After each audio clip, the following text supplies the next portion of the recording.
I'm sure you've seen pie charts. That's where you have a circle, so it's sometimes called a circle graph, and the circle is divided into different sections, like a pie with different pieces cut out of the pie, and it's used to show what fraction or what percentage of some total falls into each of several categories.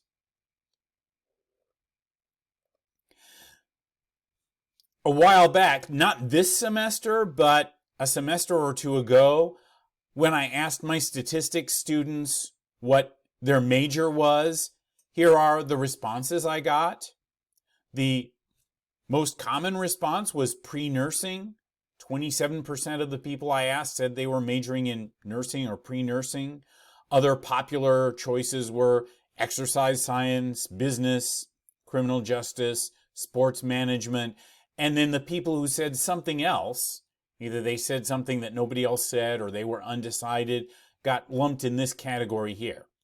But all of the people in my statistics classes that I surveyed that semester got divided up into these different categories. The bigger the slice of the pie, the more people there were in that category, the bigger a percentage of the whole thing that was. So let's do one of these ourselves so that we see how it works. Let's construct a pie chart showing the responses that you guys gave to one of the things I asked you on that introductory survey was whether you agree or disagree with the statement, I like math. You could either strongly agree, disagree, strongly disagree, or be neutral. So this shows how many people gave each of those responses. Now in this video, we are actually working with the data from a previous semester when I got more responses, so we had more data to play with. And so I'm going to take this. Everybody falls into one of these categories. If you answered that question, you got counted in one of these categories. So let's see how the whole class divides up. To do this, at least if we're doing it by hand, first thing we need to do is find out what the total is, because we need to know the relative frequencies of the percents. What percent of the total students that I surveyed falls into each of these categories.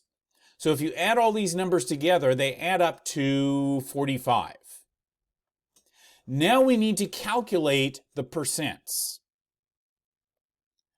The way we do that is by dividing. So if I want to know what the percent is for 6, what percent is 6 out of 45 total, just do 6 divided by 45, and that shows up as 0.1333 and so on. Now that's the relative frequency in decimal form. To convert it to a percent, we need to multiply that by 100, which really just moves the decimal point over 2 places. So that's 13.333, or just to the nearest whole percent, that would be 13%. Then 12 out of 45 would be 0.266, so that's about 26.6 something. To the nearest whole percent, it would be 27%. 27% of the people agree. They don't strongly agree, but they agree that I like math. 19 out of 45 is 42%.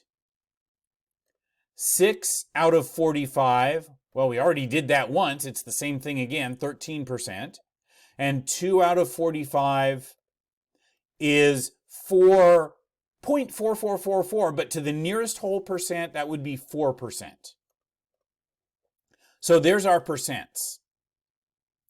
Now, by the way, if you decided to check this and add up these percents, 13 plus 27 plus 42 plus 13 plus 4 adds up to 99. We have a total of 99%. What's going on here? Do you know? Do you know why these add up to only 99% and not 100%? Well, what's going on is we got a little bit of round-off error. The percent isn't exactly 13%, it's 13 point something. So these have all been rounded, and we lost a little bit of accuracy that way. Sometimes the round-off errors cancel out and the percents do add up to 100% exactly, but sometimes we're a little bit off and they add up to like 99% or 101%. So that's what happened here. If we hadn't rounded these, if we had given all the decimal places, then they would have added up to 100%. So now let's draw our pie chart. We start by drawing a circle. If you're good at drawing circles just by hand, you can just draw one. If you're not so good, you can find something that's round, like a quarter or a bottle cap or something like that, and trace around it. And now, if you wanted to draw a really nice, perfect pie chart, where all the segments were exactly the right size, you could get a protractor to measure angles, and all the way around a circle would be 360 degrees. So you can work out, okay, like what's 13% of 360 degrees?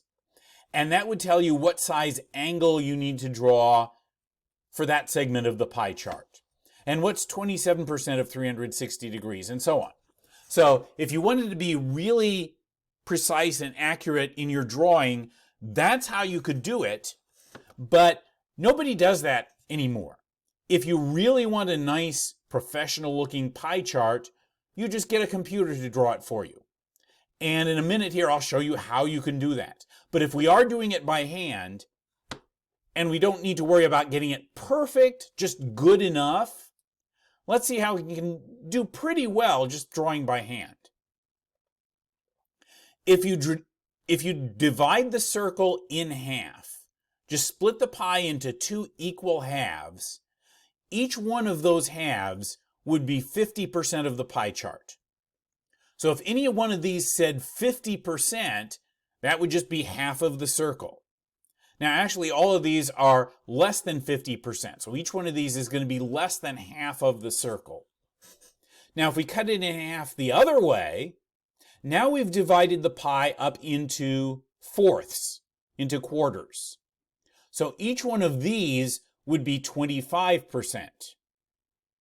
So if any one of these percents was exactly 25%, we'd have our piece of the pie for that one. The 27% is going to be a little bit bigger than one of these quarters. The 42% is going to be a lot bigger than a quarter, but less than a half. And then the others that are less than 25%, they're going to be smaller than one of these. Let's divide things up a little further.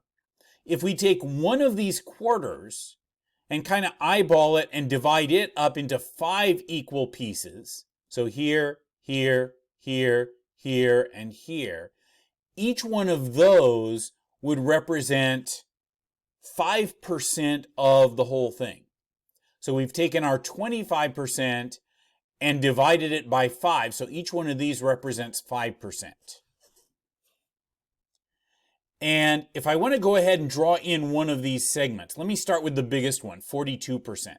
So if I mark off, here's 25, 30, 35, 40, and I don't want to go all the way to 45, but I can go a little past 40 into 42 and stop there. So there's the 42% of the circle for the people who were neutral. They don't have a strong feeling either way about math. Now let me fill in 27. Remember, that was a little bit more than 25. So here's 25. I went a little bit past that for 27, and that's my agree section. Next, I'll fill in 13% for strongly agree. Notice there's 3% left over here between these two marks, and then I can do 5, 10 more. So 5, 10, 13. There's 13% for strongly agree. Then we got another 13% for disagree and 4% for strongly disagree. So there's our pie chart. Looks pretty good. Now, if you wanted to be fancy, You could color the different sections different colors, but you don't have to. Just make sure each one is labeled with what it represents. We need the name of the category it represents and also what percent of the whole thing it is. So here's the 42% who are neutral. That's this section of the pie. Here's the 13% who strongly agree, the 13% who disagree, the 4% who strongly disagree, the 27% who agree.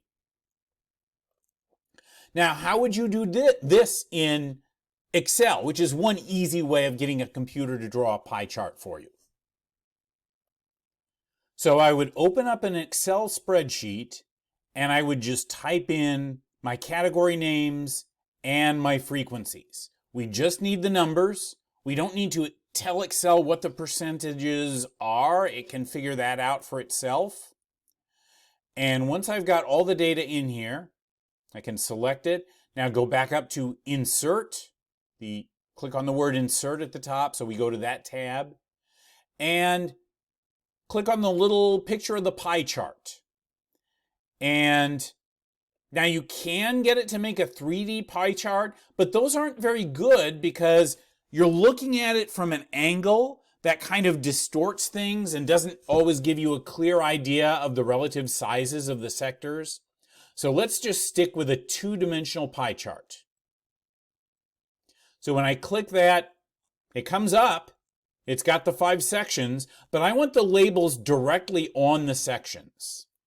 So I can go over here to Quick Layout, pick the first one there.